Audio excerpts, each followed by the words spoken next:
Platicando entre atletas. Platicando entre atletas. Pues seguimos nuestra conversación con Fernando Beitia. Les recuerdo que estamos transmitiendo en www.escucharadio.com.mx. Nuestro teléfono en cabina es el 55 25 10 72. Y vale la pena que contacten a www.deportes6am.com, en donde van a poder encontrar una gran cantidad de información de deportes de aventura, sky running, escalada, subidas a lista, etcétera, manejada por esta compañía que tiene Fernando Beitia y que ya ha hecho historia en México en los deportes de aventura. Fernando, regresamos aquí a platicar un poco sobre tu aventura en el Mont Blanc allá en Francia, apenas hace semana y media. Y bueno, aquí hay un tema bien interesante porque viendo un poco la historia del alpinismo y siendo la cuna del alpinismo, también la montaña, el Mont Blanc en particular, ofrece una cantidad de servicios adicionales muy interesantes que facilitan, entre comillas, el ascenso, pero que no le quitan el sabor a la montaña. ¿Cuáles son estos y cómo tú los experimentaste ahora que estuviste allá en el Mont Blanc? Claro, bueno, algo que es impresionante es la tradición que tienen de los trenes, que había un proyecto. Los franceses están un poco locos, ¿no? Son un poco soberbios en sus proyectos de ingeniería y de transporte. Ellos tenían el plan de que un tren llegara a la cima del Mont Blanc antes de la Primera Guerra Mundial, y la Primera Guerra Mundial truncó este proyecto loco, que yo viendo la montaña creo que sería imposible. Ajá. pero tenían la idea de hacerlo. Entonces el tren que te sube, que es el tren del Mont Blanc, así se llama, ¿no? El tren del Mont Blanc te sube de Chamonix. Bueno, de hecho sale de un pueblito que está a 5 kilómetros de Chamonix, te sube a Nido de Águila a 2.300 metros aproximadamente, y tú puedes ver cómo sí iban a continuar el tren y cómo la vía de repente ahí se para en la montaña por unos túneles, así que dices, ¿cómo penetraron la roca aquí? Claro. Y el tren no es un tren plano, es un tren que va aproximadamente a 30 grados en algunas partes, con lo que llaman las cremalleras, que es una especie de engrane. Así es. Entonces el tren se va enganchando y va subiendo, entonces ahí vas en una especie como de cuento, o sea, tú vas en ese tren y vas como si te metieran un cuento y un viaje al pasado, ¿no? De quién hizo esto, quiénes fueron los 100 años de historia. 100 años de historia. De hecho, acaba de cumplir ese tren 100 años. Entonces, subes en el tren, ya desde ahí la aventura empieza. Y ahí, la verdad es que, en vez de quitarle aventura o decir es que civilizaron la montaña, entiendes por qué hicieron el tren. Y lo disfrutas como montañista, ¿no? Y aparte van otros montañistas en el tren, ¿no? Entonces te bajas en Nido de Águila, que es hasta donde se acaba el tren. Ahí te das cuenta que la Primera Guerra Mundial coartó el proyecto y dices, bueno, qué bueno que no subieron más el tren. Hasta aquí estuvo bueno.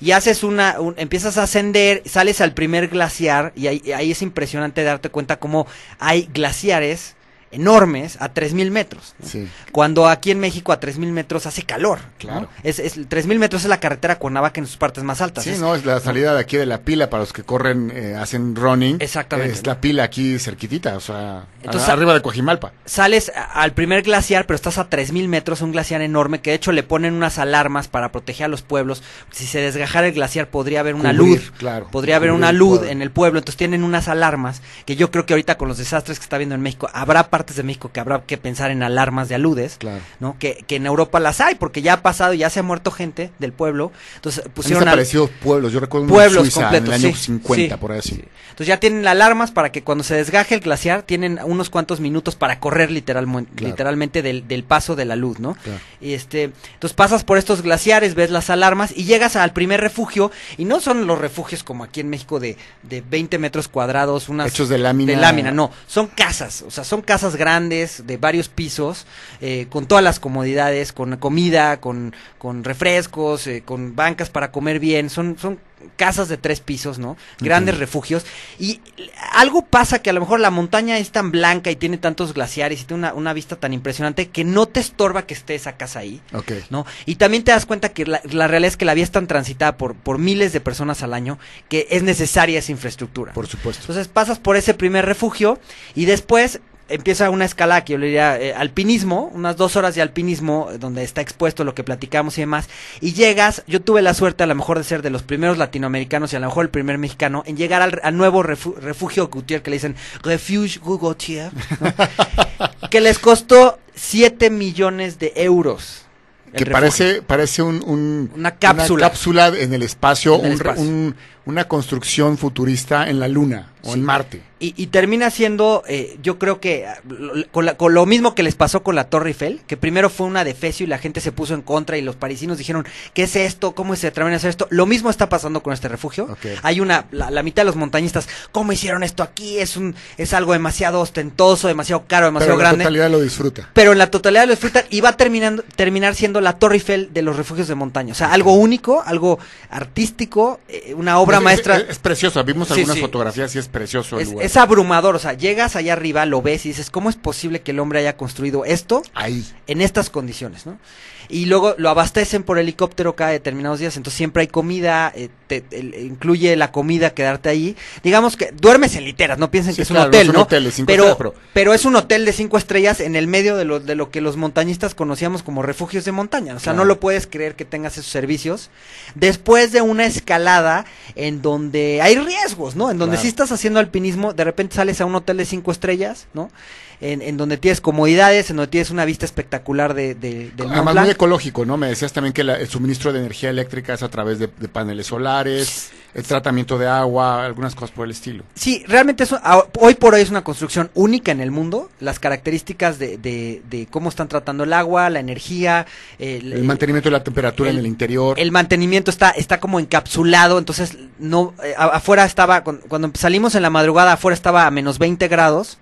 Y adentro estábamos a lo mejor a 15 grados, pero sin calefacción. O sea, Claro. con los materiales lograron que se mantenga una temperatura Una bastante... hermeticidad alta. Exactamente, ¿no? Entonces, primero un viaje al pasado en el tren de 100 años, después unos glaciares impresionantes, una escalada alpina y luego el contraste, un refugio que acaban de inaugurar hace 2 meses, que costó millones de euros y que es punta de lanza en tecnología y en yo diría, es una osadía de los franceses haber hecho Claro. eso allá arriba, ¿no? Y lo que quieren ellos es que la gente no acampe para no impactar la montaña, o sea, quieren que tú subas sin casa de campaña y te estés quedes ahí. Sí. Ok. No quieren que empieces a hacer dejar hoyos, basura, sí, hoyos, basura, marca. marcas, entonces que la gente no, por supuesto que no va a ir al baño en un lugar que no sea el baño del Claro, refugio. claro. Entonces quieren, digamos, pusieron eso allá arriba para que la gente se quede ahí. Obviamente hay gente que se opone porque vale 60 euros, que son algo así como 1,000 pesos la noche, ¿no? Entonces terminas pagando casi una noche de hotel en un refugio de montaña. Y habrá el montañista que diga, no, pero ¿cómo es posible? Le Entonces, quitaron el sabor a la montaña. por eso yo digo que es Las Vegas. O si vas a ir a subir al Mont Blanc, gasta. A ver, pero a Si ver, no, vete a una montaña virgen en Nepal. Sí, Pero- en Nepal. pero a ver, Bueno, Nepal también sería caro, pero escoge una montaña en la Patagonia que nadie haya Claro. subido, que O también algo en mida... Alaska, no sí, sé. sí, exacto. Pero a ver, aquí hay un tema también que vale la pena mencionar.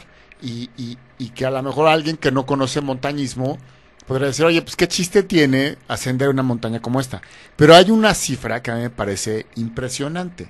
Y es la tasa de fatalidades que hay comparada contra otras montañas. Y por lo que entiendo, es mucho más alta en el Mont Blanc que en el Everest o en algunas otras montañas arriba de los 8,000 metros. Sí, el Mont Blanc definitivamente es una montaña que se ha llevado mucha gente desde, o sea, medallistas olímpicos, guías profesionales, amateurs, turistas, ¿no? Desde el turista que, al ser tan accesible, que se subió en el tren en jeans, se metió al glaciar, se perdió, ¿no? Hasta un guía profesional que no tenía por qué irse porque tenía todos los conocimientos. Los Alpes, en general, no nada más el Mont Blanc, lo que le llaman el macizo del Mont Blanc, recibe a más de 100,000 personas al año, ¿no? Okay. Entonces es un lugar masivo, ¿no? En todos los sentidos. Hay gente que tiene accidentes esquiando, hay gente que tiene accidentes escalando. Entonces llega tantos miles de personas al año que se meten por tantas rutas diferentes, ¿no? Desde la vía normal, hasta la ruta más técnica. Por ejemplo, el último accidente famoso que acaba de pasar hace unos años es que unos franceses muy experimentados acamparon en la base de una de las paredes del Mont Blanc y hubo una avalancha, ¿no? Okay. Y se los llevó a los 9. Y fue gente muy experimentada, gente del lugar, que subestimó que en el lugar en el que estaban acampando, que no deberían de haber estado acampando, Tenía cayó una posibilidades avalancha. de la avalancha. ¿No? Y semanas después de que yo regresé, un inglés de 30 años solo, yo creo que ahí fue su error. Un error. Ujú. Iba solo, a lo mejor no conocía la ruta, se resbaló y se fue a una de las rampas de hielo, ¿no? Y pasando por el turista, el esquiador, un esquiador americano que iba con su hijo y se metieron por una ruta que sobrepasaba sus capacidades. Entonces, yo diría que es el lugar de juego en la montaña o de disfrute de montaña más concurrido y más importante a nivel mundial, y por lo mismo es el lugar donde más accidentes hay, ¿no? Claro. Pero por otro lado, es un lugar muy seguro porque también cientos de miles de personas disfrutan del lugar y no les pasa nada, ¿no? Claro. Yo lo compararía como una carretera concurrida, ¿no? O sea, no sé, la Puebla-México, ¿no? Claro, o sea, hay más accidentes hay porque más accidentes. hay más tránsito. Hay mucho más tránsito. Pero también es una carretera muy disfrutable. Y yo le diría a la gente que la mayoría de los accidentes pasan por faltarle al respeto a la montaña, ¿no? Que normalmente sucede entre las personas más inexpertas o las personas más expertas, ¿no? Unos los extremos. Por falta de conocimiento, sí. Y la otra por exceso de confianza. Por exceso de confianza y a lo mejor por meterse a las rutas más innovadoras y más técnicas y más difíciles del mundo, ¿no? También ahí hay gente metiéndose a lugares, tocando los límites de lo posible, ¿no? Claro. Entonces hay accidentes en ese extremo, como dices, y hay accidentes en el cuate que se subió en jeans y se metió al Mont Blanc a conocer. Y le dio una congelación terrible. Y se perdió, ¿no? O por ejemplo unos rusos que desafiaron a la montaña en invierno, ¿no? Los ascensos invernales son pocos porque la temperatura puede ser de menos 45 grados. Es imposible, literalmente. 50 grados bajo cero, y los rusos, los franceses les advirtieron, esta temporada invernal está muy fría, y sin embargo los rusos dijeron, pues nosotros vamos bajo la temperatura menos 55 grados. Somos rusos, estamos acostumbrados al frío. Y si se congelaron, claro, porque no encontraban el refugio, ¿no? Y entonces es un lugar en donde la gente está tocando los límites de lo posible y donde los miles de turistas al año están esquiando, porque cabe mencionar que en verano es la temporada de alpinismo, okay, ¿no? Y en invierno es la temporada de esquí. ¿De qué ¿no? temporada más o menos estamos hablando? La temporada de alpinismo es junio, julio, agosto y septiembre, nada más. Okay. Para los mortales, porque los rusos también se quieren meter en invierno, ¿no? Pero digamos, para los mortales es junio, julio, agosto y septiembre, nada más. Son los mejores momentos para subir. Sí, y después viene la temporada de esquí, ¿no? Que también el Mont Blanc, el macizo del Mont Blanc, tiene una de las góndolas más osadas también del mundo, que sube a Águil du Midi, que cualquier turista puede subir en la góndola y ver los Alpes desde allá arriba, desde un puente, unas terrazas impresionantes, y sentir la montaña. Hay gente que sube ahí y le da mal de montaña, nada más de llegar ahí, ¿no? O sea, el mal de montaña produce una especie de impresión de la vista y del frío y de todo, porque en las terrazas pues va a estar la temperatura que está en los Alpes, ¿no?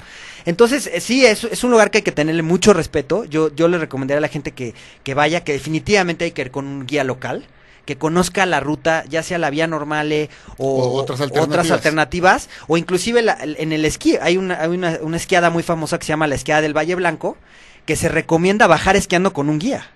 O sea, sí. Okay. O sea, son esquiadas que llaman off-piste, fuera de pista, los franceses. Claro. O sea, que no es Vail, no es Lake Tahoe. O sea, son súper extremas. O sea, son las esquiadas más extremas del mundo. Y de hecho, son algunos ascensos a través de helicóptero. Llegas ahí en helicóptero. No, aquí en la esquiada del Valle Blanco subes en la góndola. Okay. Que te sube a 3,800 metros la góndola. ¿No? Yo creo que es uno de los puertos de esquí más altos que pueda haber en el planeta. Ajá, te sube casi a 4,000 metros y son esquiadas, no son esquiadas en pista, son esquiadas en glaciares. Claro. O sea, off-piste en glaciar. Entonces bajan también miles de personas ahí al año, pero se recomienda, si es la primera vez que vas a estar ahí, contratar un guía para hacer la esquiada del Valle Blanco, ¿no? Okay. Entonces yo diría que es una zona tan delicada y tan bonita a la vez, que tanto escalar el Mont Blanc como bajar esquiando el Valle Blanco y todo, siempre con un francés que haya casi nacido en la base de la montaña. A ver, tú hiciste todo un scouting vía redes sociales y la internet, etcétera, para encontrar a un guía. Sí, ¿Cómo, por supuesto. ¿Cómo fue esto? Esto es lo chistoso, que yo soy guía de montaña, entonces soy un guía guiado por un guía francés. Y la gente puede decir, pues si eres guía, ¿por qué te tiene que guiar alguien? Y yo les diría, bueno, si te metes solo, aunque seas un profesional, te metes solo por la vía normal del Mont Blanc y se te cierra el clima y estás en condiciones que se llaman de whiteout y no ves nada, no vas a encontrar la ruta. Claro. Porque es terreno alpino y es la primera vez que pasas por ahí. Entonces no quiere decir que no lo puedas hacer, lo que pasa es que a lo mejor te vas a tardar 5 o 6 días porque se te cierra el clima, vas solo, pues te vas a tener que regresar. El riesgo se vuelve enorme, ¿no? Y vas a tener que esperar a que se despeje. Si vas con tiempo corto, como yo iba, porque aparte el euro está muy caro, ¿no? Entonces, o sea, ¿no? Sí, esas son las cosas que de repente afectan al deporte. Entonces es mejor decir, no me voy a perder porque voy con esta persona que conoce el camino, que conoce los secretos, y bueno... ¿Es fácil encontrar guías? ¿A distancia? Sí, yo diría que sería mejor ahí en el lugar empezar a buscar, si llevar alguna referencia. Yo tuve la suerte que mi guía era un cuate ya grande de 60 años que nació en uno de los pueblos en Les Chuches, que me decía que se pronunciaba así, que no se acuerda cuántas veces subió el Mont Blanc. Y también habla que ha subido N 1000 veces. Y lo que más me ayudó es, por ejemplo, a reservar el lugar en el refugio, ¿no? Ok. Cosas de logística, para que la logística fluyera Fácilmente, sin ¿no? problema. Por ejemplo, a lo mejor he subido yo he escalado en Alaska, en la Cordillera Blanca en Perú, en Chile, en otros lugares, pero le dije, oye, mira, traigo este equipo, y me dijo, mira, tus botas, yo la verdad no esperaba menos 20 grados, me llevé unas botas intermedias, Ok. unas botas que a lo mejor me aguantan hasta en la Cordillera Blanca en algunas partes, y sin embargo me dijo, oye, podemos tener menos 20 grados allá arriba. Y yo dije, ¿qué? O sea, menos 20 grados en los Alpes, en el Mont Blanc. Un poco difícil Sí, de un creer. poco difícil de creer. En esta temporada de verano, me dijo, sí, es que ahorita el clima está cambiando y está bajando un poco la temperatura. Y tus botas están al límite. Le dije, sí, me traje mis botas Las intermedias. más ligeras. Pensando. Y a las 4 de la mañana a menos 20 grados, mis deditos un poquito sí se empezaron a sentir. Sí, a sentir. Los estragos del frío. Nada grave, pero sí un poco de incomodidad en los Claro. dedos gordos del pie.